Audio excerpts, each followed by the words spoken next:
Hey, today we're talking about global trade as opposed to just trade theory, but how does it work around the globe?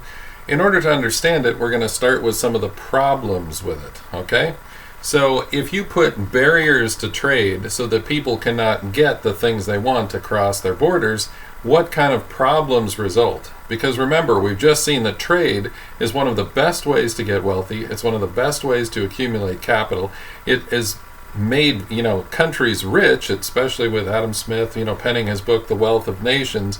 And so what we're going to look at today is how to not make your country prosperous. These are some of the methods. So the first one for your notes there, you want to write it down, is protectionism. Protectionism is this idea that our local industries, our local businesses, or whatever business is already inside our country, simply cannot compete with a business outside our country. Now, economists would say, so what? Let the people outside your country do things better and you do the things you're best at. This is comparative advantage. But because people can't wrap their brains around that, and the folks in this industry that aren't doing very well are really vocal and really militant about the fact that they should have their jobs, well, usually they can convince a politician to do some protectionism. So they're going to protect that local industry by putting up barriers to trade so that the consumer has to buy the local industry goods and they can't get the stuff from overseas, or they can't get it as cheap as they thought they could. All right, so we're going to look at the first one here is a tariff. A tariff is a tax on goods coming into your country. A tariff is a tax on goods coming into your country. So what happens is that a business can produce at a lower level. If we tax them, now that they're going to have the same cost as our local industry, and the foreign industry now looks just as attractive to the consumer, and it's not any better because the prices are now the same. They could have been lower, but we've raised the price up because we put a tax on them, or a tariff. Okay, so that is one way that people practice protectionism, and we're going to see that a little more in the next unit. Another thing they can do is they say, look, if you don't stop competing so well with us, we're going to stop trading with you. And so the foreign company says, okay, I'll practice some voluntary restraint. We used to send 10 million cars to you. Now we're only going to send 5 million. And so the country says, I championed a victory for you. Vote for me. I'm your politician that protects you.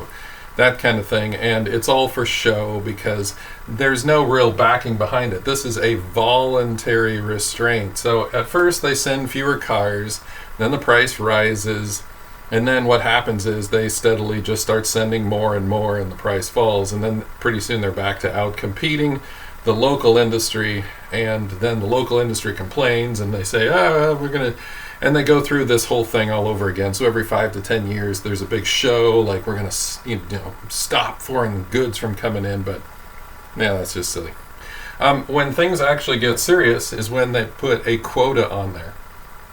So this means that by law only a certain number of things can come in, like cars. So some foreign company was shipping in 10 million cars, now they can only ship in 2 million cars. Well, that's a quota because that's a hard line backed up by law. It's going to be inspected when it comes to port of entry, and they're going to count how many cars, and once it hits 2 million, that's it.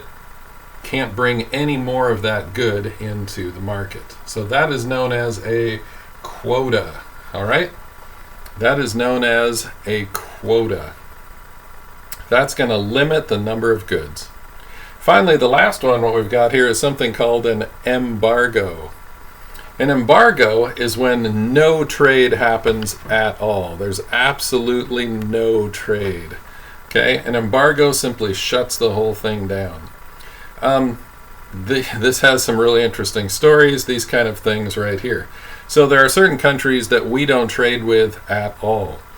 North Korea is one of them, and so because of political reasons we don't trade with them, and that really hurts their ability for their people to get stuff. But on the other side, they have very little to offer either. So it's not like they would have been a major trading partner in the first place. There is, however, the curious case of Cuba.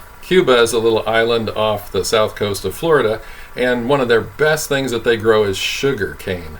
They can grow sugar cane better than almost anyone. They're in the right spot, perfect climate. We do not trade with the Cubans because they are communist. Well, you think about that because the Chinese are communist and we trade everything with them. So why do we like one communist set and not another? Well, that's really a smokescreen because it's some form of protectionism. See, what happens is that we get a lot of our sugar from what's called a sugar beet. Sugar beets grow primarily in the upper Midwest and in the Intermountain states. So all those states from Idaho through Nebraska, Wyoming, South Dakota, Utah, Montana, they have big sugar beet industries, but it's not very cost effective. It would be much better if we could simply import sugar cane from a place really close to the United States.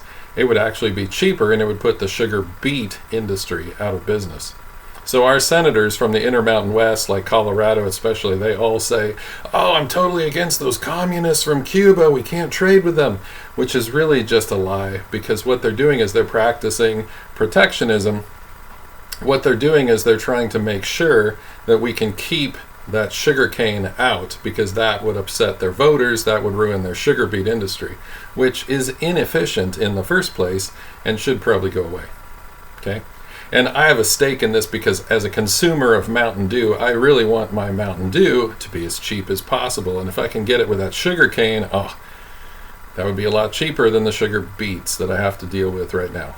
Okay? Or the corn syrup. So those are just some of the things you've got to understand and read between the lines. Are people in political offices actually putting these laws in place like this for some sort of, upstanding good reason? They always claim patriotism, but what it really is protectionism. What we're doing is we're putting these barriers to trade in place so that we can help out a small group of people at the expense of the rest. All right, so what are the results? Anytime you practice protectionism and these things right here, what are the results you're going to get? Consumers pay higher prices.